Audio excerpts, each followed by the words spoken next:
టన్నెల్లో ప్రమాదం జరిగి 7 రోజులు గడుస్తోంది. లోపల చిక్కుకున్న 8 మంది ఆచూకీ ఇంకా దొరకలేదు. ఎటు చూసినా బురద, మట్టి, రాళ్లు, ఊటనీరు, శిథిలాల మధ్య కూరుకుపోయిన టన్నెల్ బోర్ మిషన్ వెనక భాగం, వంగిపోయిన వెంటిలేషన్ ట్యూబ్, చుట్టూ చిమ్మ చీకటి, పైగా కరెంటు సౌకర్యమూ లేదు. ఇది ఎస్ఎల్బీసీ సొరంగంలోని భయానక సిచ్యువేషన్. దాదాపు 150 మీటర్ల మేర టన్నెల్ కూలిందని గుర్తిస్తే మట్టి, బురదను తొలగించే పనులు ప్రారంభించారు. అయితే టన్నెల్లో ఎటువైపు నుంచి ఏ ప్రమాదం వస్తుందో, ఉపరితలం ఇంకెంత కూలుతుందో తెలియని స్థితి. దీంతో సహాయక చర్యల్లో ప్రతిష్టంభన కొనసాగుతోంది.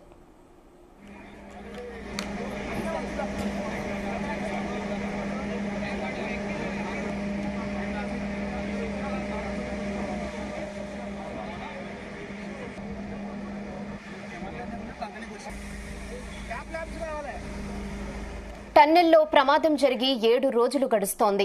లోపల చిక్కుకున్న 8 మంది ఆచూకీ ఇంకా దొరకలేదు. ఎటు చూసినా బురద, మట్టి, రాళ్లు, ఊటనీరు, శిథిలాల మధ్య కూరుకుపోయిన టన్నెల్ బోర్ మిషన్ వెనక భాగం, వంగిపోయిన వెంటిలేషన్ ట్యూబ్, చుట్టూ చిమ్మ చీకటి, పైగా కరెంటు సౌకర్యమూ లేదు. ఇది ఎస్ఎల్బీసీ సొరంగంలోని భయానక పరిస్థితి. దాదాపు 150 మీటర్ల మేర టన్నెల్ కూలిందని గుర్తించగా మట్టి, బురదను తొలగించే పనులు ప్రారంభించారు. అయితే టన్నెల్లో ఎటువైపు నుంచి ఏ ప్రమాదం వస్తుందో, ఉపరితలం ఇంకెంత కూలుతుందో తెలియని పరిస్థితి. దీంతో సహాయక చర్యల్లో ప్రతిష్టంభన కొనసాగుతోంది. ఇదే విషయంపై మరిన్ని అప్డేట్స్ మా ప్రతినిధి జానయ్య అందిస్తారు. జానయ్య, అక్కడ సిచ్యువేషన్ ఏంటి?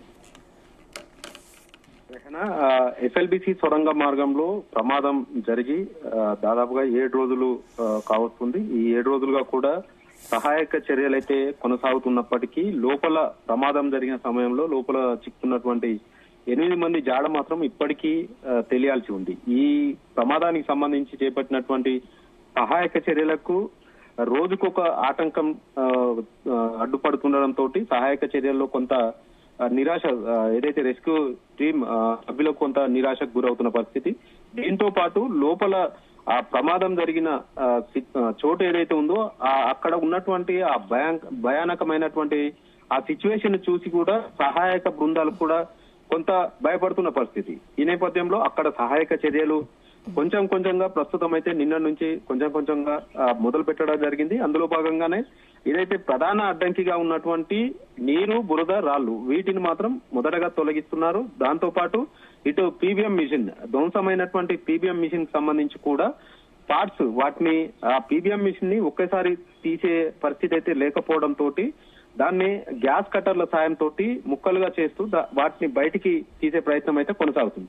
అయితే ఈ ప్రమాదానికి సంబంధించి ముందుగా గత అయితే 7 రోజులు అవుతున్నప్పటికీ మొదటి రోజు నుండి ఈ రోజు వరకు కూడా సహాయక బృందాలు ఇటు ఏదైతే ఎన్డీఆర్ఎఫ్ కావచ్చు, ఎస్డీఆర్ఎఫ్, సింగరేణి రెస్క్యూ టీమ్స్, అలాగే ఆర్మీ, నేవీ, దీంతో పాటు ర్యాట్ హోల్ మ్యాన్స్, ఈ టీమ్స్ కూడా అన్ని టీమ్స్ రెస్క్యూ ఆపరేషన్ గతంలో చాలా ప్రమాదాలను వాళ్ళు ఛేదించిన వాళ్ళే వీళ్ళంతా కూడా.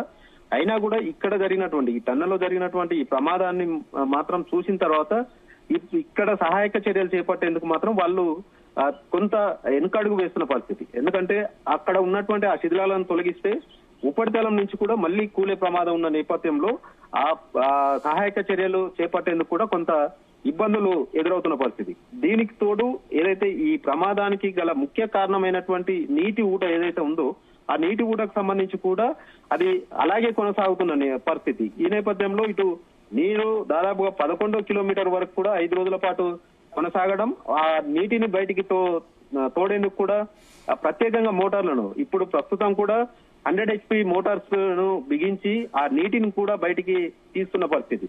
దీంతో అక్కడ ఇప్పటికే నీటి ఊడతోటి ఆ పేరుకుపోయినటువంటి బురద, రాళ్లను కూడా తొలగించేందుకు కూడా ఏర్పాట్లు చేస్తున్నారు. బురదను కూడా బయటికి తీస్తున్న పరిస్థితి. అయితే ఈ లోపల సొరంగ మార్గానికి సంబంధించి ఏదైతే ఇన్లెట్ ఏదైతే ఉందో మొదటి కిలోమీటర్ నుంచి దాదాపుగా 13వ కిలోమీటర్ వరకు కూడా ఇప్పుడు లోకో ట్రైన్ ఏదైతే ఉందో అది వెళ్తున్నప్పటికీ ముందు 13వ కిలోమీటర్ కి ముందు భాగంలోనే ఈ ప్రమాదం చోటు చేసుకోవడం, శిథిలాలన్నీ కూడా అక్కడే ఉండడంతో వాటిని బయటికి తరలించేందుకు కూడా లోకో ట్రైన్ కి చిన్నపాటి బోగీలను కూడా ఏర్పాటు చేయడం జరిగింది.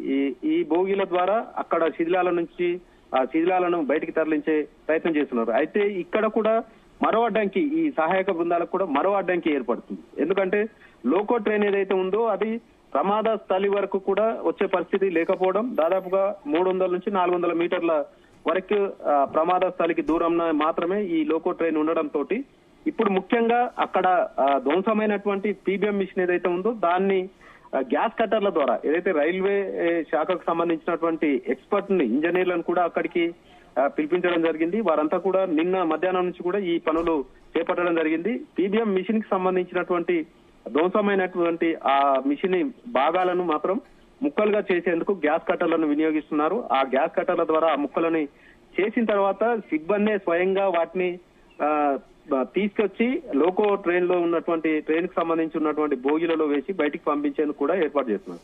అయితే మరోవైపు ఈ బురద ఏదైతే ఉందో ఆ బురదను కూడా ఏదైతే కన్వేయర్ బెల్ట్ ద్వారా కూడా నిన్నటి నుంచి కూడా మా బురద అలాగే చిన్న చిన్న రాళ్లను కూడా కన్వేయర్ బెల్ట్ ని వినియోగించి బయటికి పంపిస్తున్నారు. మొత్తం ఈ సిచ్యువేషన్ కి సంబంధించి ఆ తొలగిస్తున్నటువంటి ఏదైతే పీబీఎం మిషన్ గ్యాస్ కట్టర్ల ద్వారా తొలగిస్తారో అవి భాగాలుగా నిన్న మధ్యాహ్నం నుంచి మొదలైనప్పటికీ ఇంకా కొనసాగుతున్నది.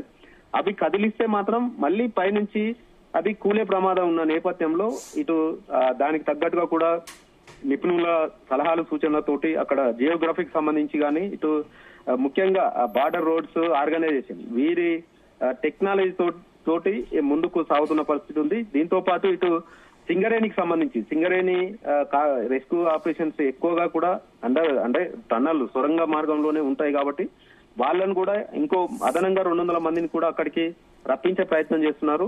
మొత్తం ఈ ఏదైతే రెస్క్యూ ఆపరేషన్ లో పాల్గొంటున్నటువంటి బృందాలందరూ కూడా 3 షిఫ్టులుగా విభజించడం జరిగింది. ఒక్కొక్క షిఫ్ట్ లో 80 మంది లోపలికి వెళ్లి ఈ సహాయక చర్యలు చేపడుతున్నారు. అది కూడా ఏదైతే నిపుణుల సూచనల సలహాలతోటే ముందుకు సాగుతున్నారు. ముఖ్యంగా ఈ పీబీఎం మిషన్ ఏదైతే విడి భాగాలుగా చేసి దాన్ని బయటికి తీసిన తర్వాతనే ఈ 8 మంది ఆచూకీ తెలిసే పరిస్థితి ఉంది. 7 రోజులు అవుతున్నప్పటికీ వారి పరిస్థితి ఏ విధంగా ఉంది, వారి కనీసం చివరి చూపైన వాళ్ళ కుటుంబ సభ్యులకు దక్కుతుందా, అక్కడి నుంచి వారు ఏ సిచ్యువేషన్ లో బయటకు వస్తారు, వారిని ఏ విధంగా తీసుకొస్తారనే దాని మీద కూడా ఒక ఉత్కంఠ అయితే కొనసాగుతుంది. బయట ఇప్పటి వరకు వారితో కలిసి పనిచేసినటువంటి కార్మికులు కూడా తీవ్ర ఆందోళన చెందడంతో పాటు ఈ సహాయక చర్యల్లో సహాయక బృందాలకు సహాయం అందించేందుకు ఈ కార్మికులు వెళ్లేందుకు కూడా జంకుతున్న పరిస్థితి. ఈ నేపథ్యంలో ఇటు రెస్క్యూ ఆపరేషన్ అయితే ఖచ్చితంగా రేపటి వరకు పూర్తి చేస్తామనేది మంత్రి ఉత్తమ్ కుమార్ రెడ్డి ప్రకటించినప్పటికీ అక్కడ సిచ్యువేషన్ చూస్తే మాత్రం మరో 2 రోజులు కూడా సమయం పట్టే అవకాశం ఉన్న నేపథ్యంలో ఈ సహాయక చర్యలు ఎప్పుడు పూర్తవుతాయి, అక్కడ చిక్కున్నటువంటి 8 మంది పరిస్థితి ఏ విధంగా ఉంది అనే విషయం మాత్రం రేపటి వరకు ఒక పరిస్థితి అయితే తెలిసే అవకాశం ఉంది. కానీ ప్రస్తుతం కొనసాగుతున్నటువంటి ఈ సహాయక చర్యలు ఏవైతే ఉన్నాయో పీబీఎం మిషన్ లోపల గ్యాస్ కటర్ తోటి చేస్తున్నటువంటి ఆ మిషన్ పార్ట్స్ బయటికి వస్తే మాత్రం ఒకవేళ పైనుంచి కింద పడకుండా కూడా తగిన ఏర్పాట్లు కూడా చేస్తున్నారు. అది కూలకుండా ఉంటే మాత్రం సహాయక చర్యలు అయితే ముందుకు సాగడం 14 కిలోమీటర్ మొత్తం అంటే మిషన్ పీబీఎం మిషన్ ఏదైతే 50% డ్యామేజ్ అయిందో దాదాపుగా 150 మీటర్లు ఉంటుంది ఆ మిషన్ లో సగభాగం వరకు 120 మీటర్ల వరకు కూడా అది డ్యామేజ్ అయినట్టుగా కూడా గుర్తించడం జరిగింది. దీంతో పాటు ప్రస్తుతం అత్యధిక టెక్నాలజీ కలిగినటువంటి స్కానర్ ని కూడా ప్రస్తుతం వినియోగిస్తున్నారు. అక్కడ ఏదైతే బుధలో గానీ ఆ మట్టి శిథిలాల్లో ఈ 8 మంది జాడ తెలుస్తుందేమనే ఉద్దేశంతో ముఖ్యంగా ఈ స్కానర్ ని వినియోగిస్తున్నారు. దాదాపుగా ఈ స్కానర్ 5 మీటర్ల పరిధిలో ఆ స్కానర్ ను వెళ్లిన 5 మీటర్ల పరిధిలో అక్కడ ఉన్నటువంటి వాటి వస్తువులను గానీ మనుషుల విషయంలో గానీ అవంతా కూడా కొంత ఆనవాళ్లు కూడా ఇచ్చే అవకాశం ఉన్న నేపథ్యంలో ఆ స్కానర్ అయితే ప్రస్తుతం వినియోగిస్తున్నారు. ఆ స్కానర్ ద్వారా ఒకవేళ అందులో చిక్కుకొని ఆ బురద శిథిలాల్లో ఉన్నారా అనే విషయంలో స్కానర్ గాక ఒకవేళ గుర్తిస్తే మాత్రం అటువైపు కూడా ఏదైతే సహాయక చర్యలు చేపట్టి వారిని బయటికి తీసే ప్రయత్నం చేసేందుకైతే అన్ని ఏర్పాటు చేస్తున్నారు. దీంతో పాటు ఒకవేళ పైనుంచి కూలే ప్రమాదం ఉన్న నేపథ్యంలో సైడ్ నుంచి కూడా మరోవైపు నుంచి కూడా సొరంగం తవ్వి ముందు వైపు నుంచి సహాయక చర్యలు చేపట్టేందుకు కూడా ప్లాన్ చేసుకోవడం జరిగింది.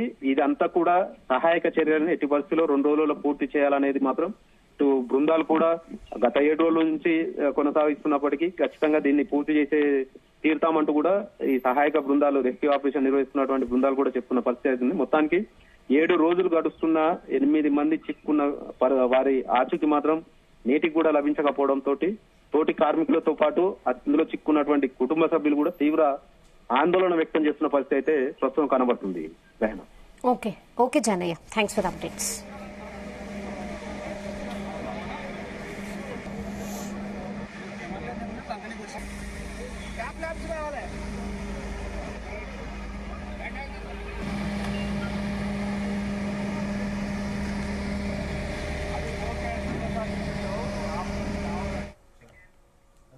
తెలంగాణలో కాంగ్రెస్ బీజేపీ నేతల మధ్య పరస్పర విమర్శల పర్వం కొనసాగుతోంది.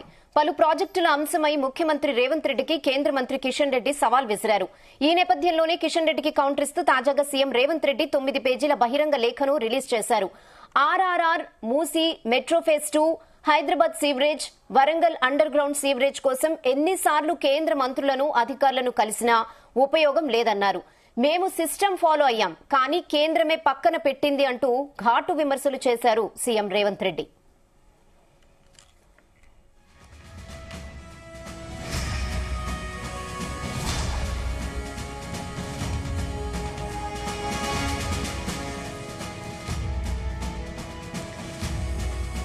ఇదే విషయంపై మరిన్ని అప్డేట్స్ మా ప్రతినిధి సతీష్ అందిస్తారు. సతీష్, సేపటి క్రితం సీఎం రేవంత్ రెడ్డి కేంద్ర మంత్రి కిషన్ రెడ్డికి 9 పేజీల లేఖ రాశారు. ఈ లేఖలో రాష్ట్రానికి చెందినటువంటి ప్రాజెక్టులకు అనుమతులు, నిధుల విషయంలో కేంద్ర ప్రభుత్వానికి ఎన్నిసార్లు విజ్ఞప్తి చేశామో తెలియదా అంటూ కూడా కిషన్ రెడ్డిని క్వశ్చన్ చేస్తూ సీఎం రేవంత్ రెడ్డి కూడా 9 పేజీల లేఖ రాశారు. ఇందులో ప్రధానంగా ఇటు సీఎం రేవంత్ రెడ్డి లేఖలో RRR తో పాటు Musi, metro phase 2, Hyderabad sewerage సంబంధించిన పనులు, అదేవిధంగా ఇటు వరంగల్ అండర్ గ్రౌండ్ సివరేజ్ కోసం ఎన్నిసార్లు కేంద్ర మంత్రులను, అధికారులను కలిసినా ఉపయోగం లేకపోయిందంటూ కూడా సీఎం రేవంత్ రెడ్డి కేంద్ర మంత్రి కిషన్ రెడ్డి కూడా కౌంటర్ ఇచ్చారు.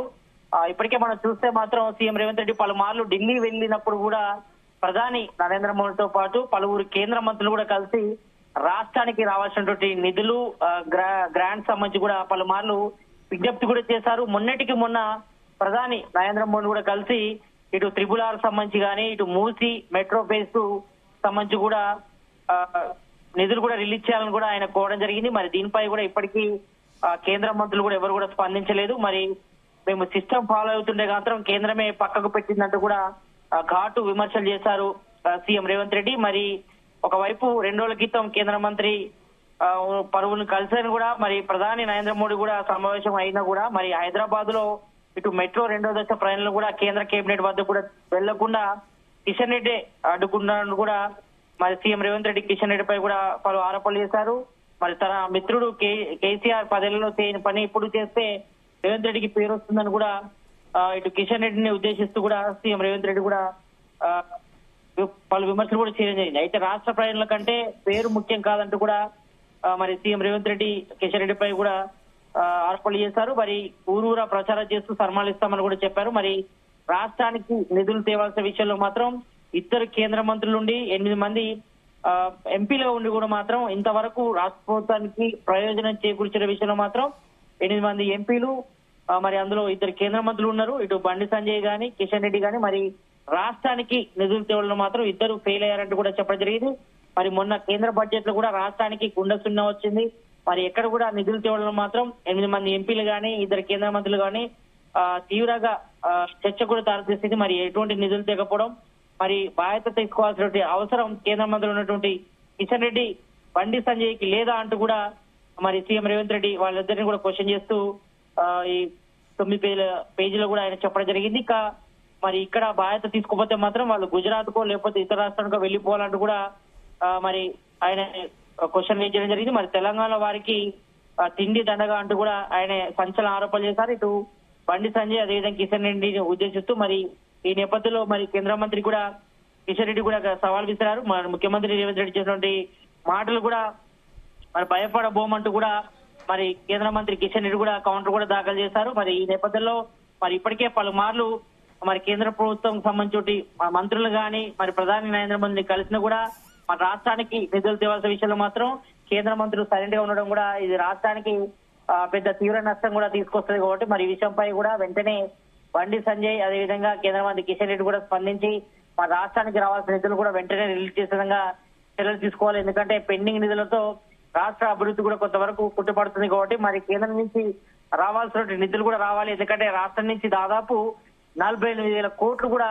మరి పన్నుల రూపంలో కేంద్రానికి వెళ్తుంది కాబట్టి మరి అటు నుంచి రావాల్సిన నిధులు మాత్రం ఎక్కువ రావడం లేదు కాబట్టి మరి వీటన్నిటిపై కూడా మరి బీజేపీకి సంబంధించిన 8 మంది ఎంపీలు, 2 కేంద్ర మంత్రులు, మరి బండి సంజయ్, కిషన్ రెడ్డి రావాల్సిన నిధులు కూడా తీసుకురావాలి. మరి ఒకవేళ తీసుకురాకపోతే మాత్రం రాష్ట్రం నుంచి వెళ్లిపోవాలి, మరి గుజరాత్ కో లేకపోతే ఇతర రాష్ట్రానికి వెళ్లిపోవాలి. మరి వాళ్ళకు తిండి దండగా అంటూ కూడా సీఎం రేవంత్ రెడ్డి మరి బండి సంజయ్ అదేవిధంగా కిషన్ రెడ్డి ఉద్దేశిస్తూ కూడా ఇటు బహిరంగ లేఖలు కూడా సవాల్ విసరడం జరిగింది. మరి దీనిపై ఏ రకంగా వాళ్ళు ప్రశ్నిస్తారో చూడాలి. మరి దీనిపై ఏ రకంగా కౌంటర్ ఇస్తారో మరి కొద్ది రోజులుగా వాళ్ళు చూస్తే మాత్రం ఇటు కాంగ్రెస్ బీజేపీ నేతల మధ్య మాట యుద్ధం తారస్థాయి జరిగింది. మరి దీనికి కౌంటర్ గానే మరి కిషన్ రెడ్డి కౌంటర్ గానే మరి సీఎం రేవంత్ రెడ్డి కొద్దిసేపటి క్రితమే 9 పేజీల బహిరంగ లేఖను కూడా విడుదల చేశారు. మరి దీని కౌంటర్ గా మరి బీజేపీ నేతలు ఏం చెప్తారో చూడాలి. మరి ప్రజెంట్ మాత్రం రాష్ట్రానికి తీవ్ర అన్యాయం జరుగుతుంది. మరి కేంద్ర ప్రభుత్వం మాత్రం విస్తరించి మరి రాష్ట్రానికి రావాల్సిన నిధులు మాత్రం వెంటనే రిలీజ్ అయ్యేగా చర్యలు తీసుకోవాలని కూడా సీఎం రేవంత్ రెడ్డి బండి సంజయ్ అదేవిధంగా కిషన్ రెడ్డిని ఉద్దేశిస్తూ లేఖలో స్పందించడం జరిగింది. Rehan. Okay Satish, thanks for the updates.